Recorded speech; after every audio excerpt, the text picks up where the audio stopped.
Hello friends, and welcome to another video. My name is Miley, and today I am going to share with you all of the books I've read so far this year. Let's jump right in.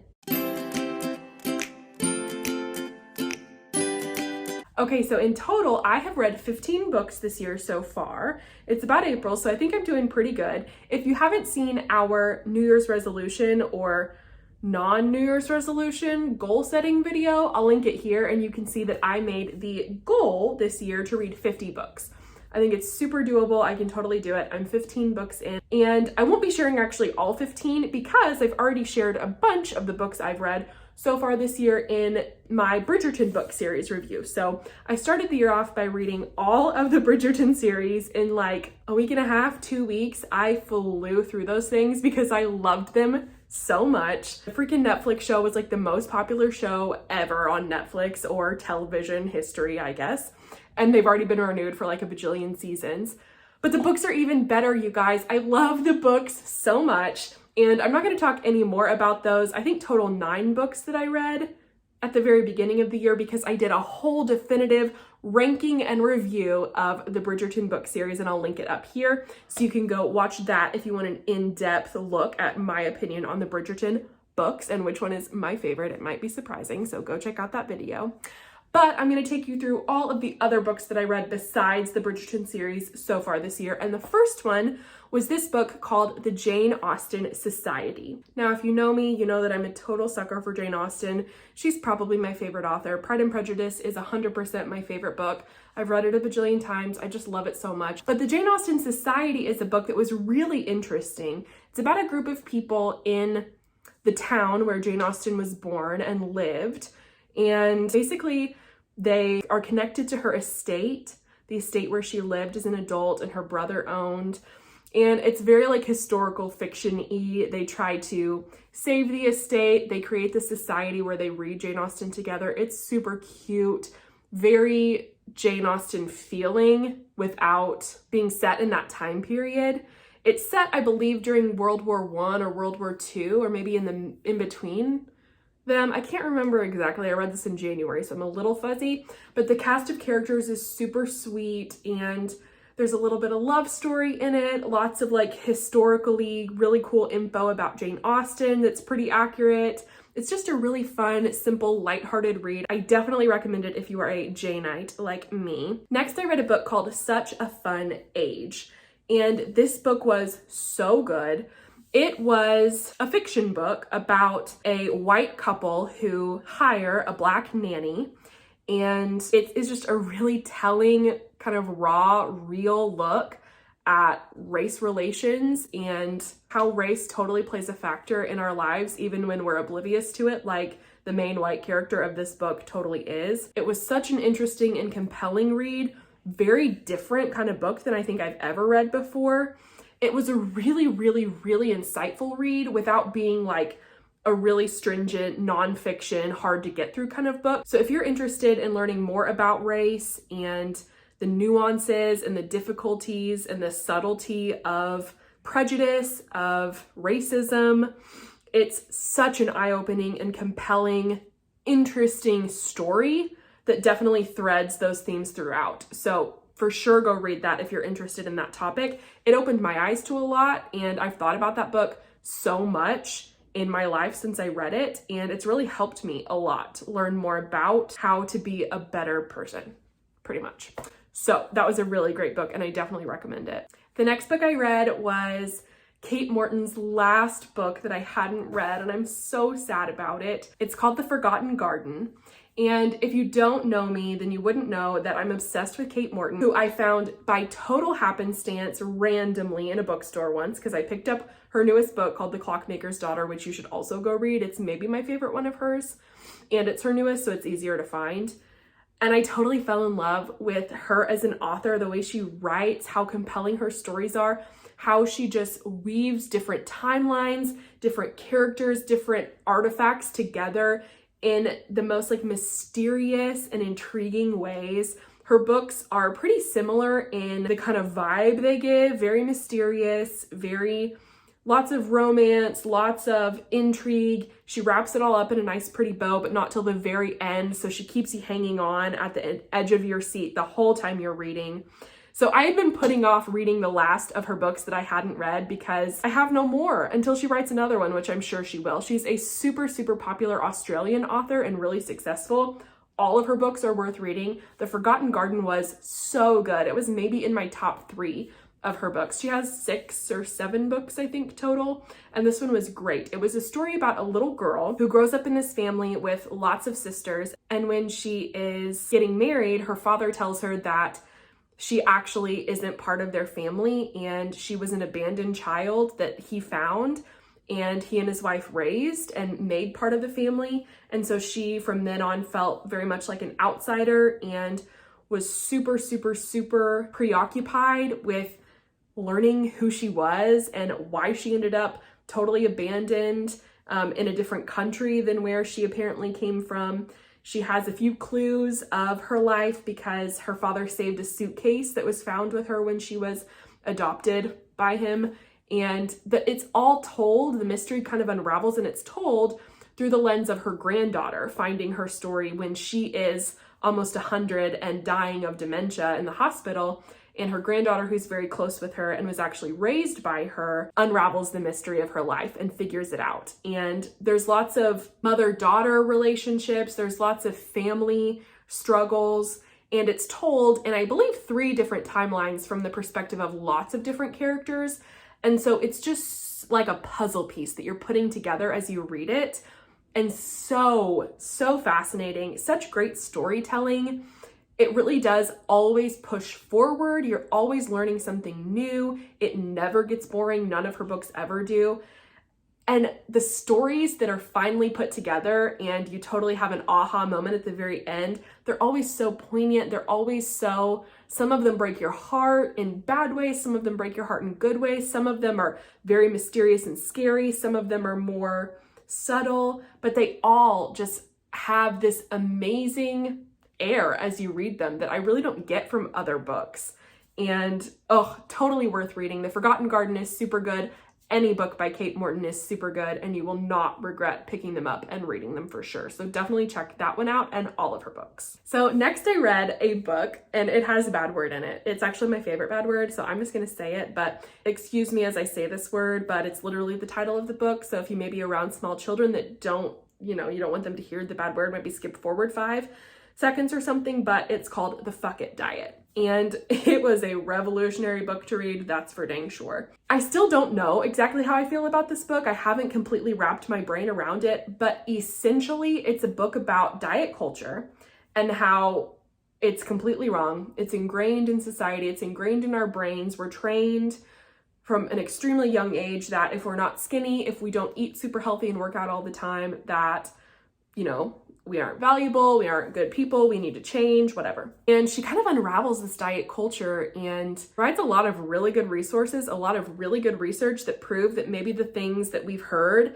and believed is just true and right, maybe aren't. Maybe they're worth a second look. And it's really very much a reframing of how to eat and how to live a whole, healthy, normal lifestyle without really caring about food.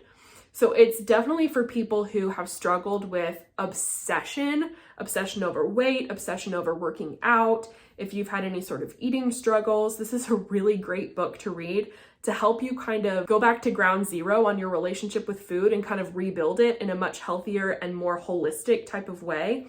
She basically just says, let's stop restricting ourselves and let's just eat what makes us feel good.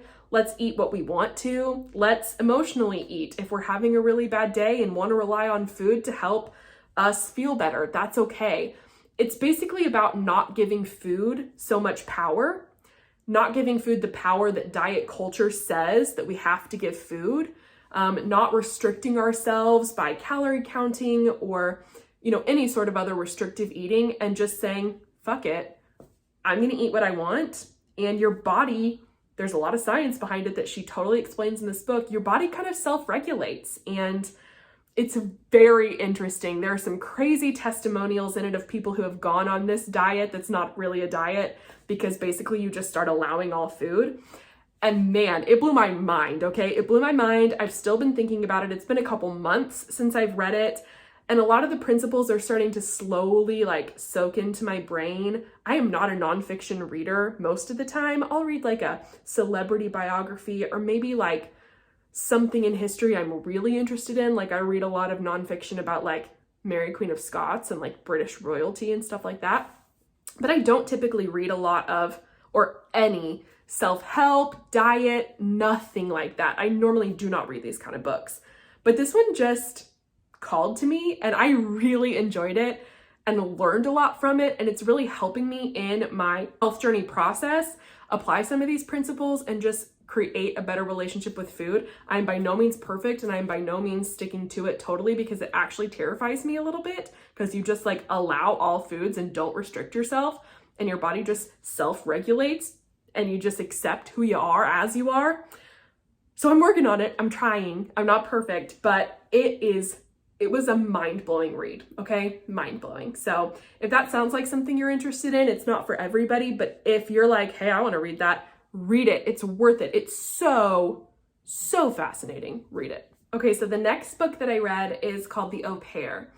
This book was so good. It was, if you like a good mystery, then definitely buy this book. It's about a woman who has a very interesting family history. She has a twin brother, and as her, I believe, father is dying, again, it's been a while since I've read this book, so I may not get all the details correct, but somebody dies, and she's going through their family belongings. She finds a picture of, yeah, it's her father. Her father dies because her mother killed herself on the day that she and her twin brother were born. So there's always been this kind of looming disaster over their lives. So her father dies, she's going through their family belongings, kind of clearing out the house, and she finds a picture from when she was born, from the day that she was born, because her mother was in the picture. So her mother hadn't died yet.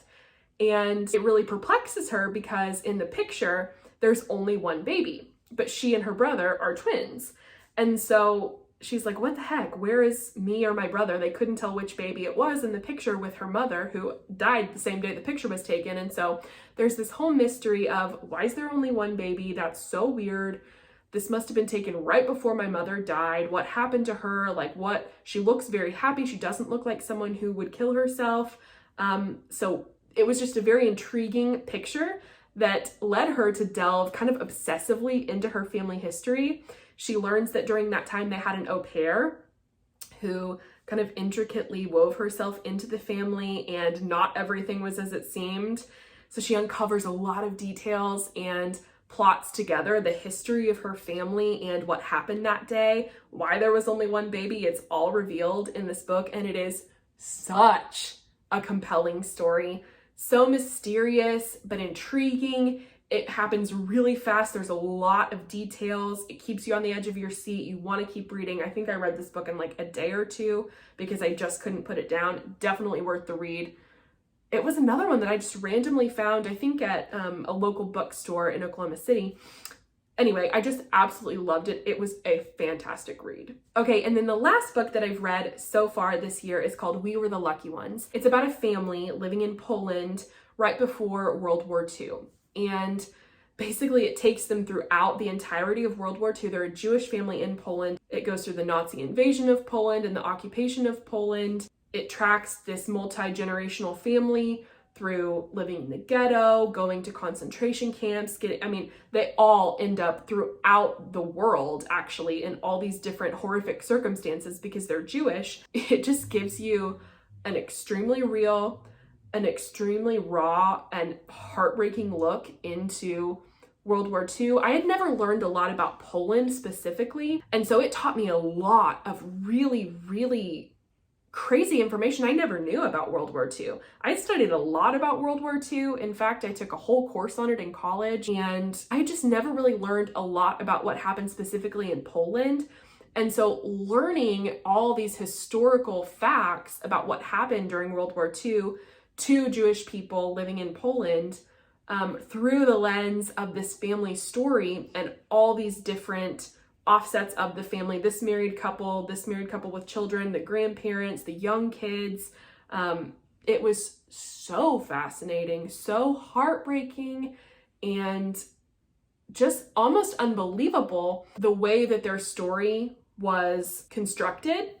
And I don't want to spoil it because it blew my mind after I was done reading. When you get to the epilogue and you learn about the author of the book and why she wrote this story, I won't say anything more, but you have to go read this book because it blew my freaking mind when I read this, because of the circumstances of the family and what they went through and how they came out on the other end in this story.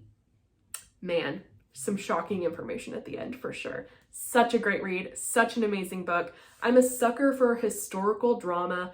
I love learning about history, but through the lens of stories and storytelling. I just think it's so interesting and makes history come alive. And man, this story was so good and I learned so much from reading it. So the last book is a book that I'm cheating a little bit because I'm actually in the middle of, well, not in the middle of, but almost finished with. It's called The Flight Attendant and it's really good.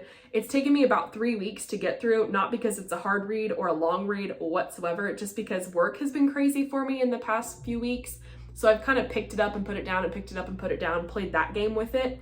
But it's really, really good and totally worth the read. It's a straight mystery. It's actually got a, I think, HBO show starring Kaylee Cuoco that's based on it. I think it's HBO. I don't know, maybe Stars, something like that. But it is such a good mystery. It's keeping me on the edge of my seat, even though it's taken me 3 weeks to get through. It's very simple, straightforward writing on purpose, I think. It's about a flight attendant who's also an alcoholic who travels the world as a flight attendant and sleeps around, wakes up in a hotel room with the man she spent the night with, and his neck has been slashed and he is dead. There's blood everywhere. She's covered in his blood. She had blacked out drunk the night before, did not know what happened. So that happens at the very beginning of the book, and everything that is a consequence of that situation and the choices she chooses to make because of that circumstance she's placed in. It's covered throughout the entire book, and man, is it hardcore. I definitely recommend this book. It's not a super adult book, even though those circumstances sound very adulty. It's not graphic, it's not really inappropriate or anything like that. It really is just a very simple, straightforward mystery. And I can't wait to find out what happens in the end. So hopefully it's really good. I bet it is, because the rest of the book has been fantastic. But I'll leave you with that cliffhanger, and maybe in my part 2 of this video where I talk about books that I've read in the next few months of this year, I will tell you how it ends. But that's it. Those are all the books that I've read so far this year. Again, go check out my Bridgerton book review to hear about the 9 other books I've read that I didn't cover in this video today. If you want to see a part 2 and hear about the books that I will have read in a couple of months from now, then please like this video and subscribe to our channel so you don't miss it when it comes out. Thank you guys so much for watching, and I will see you in the next one. Bye!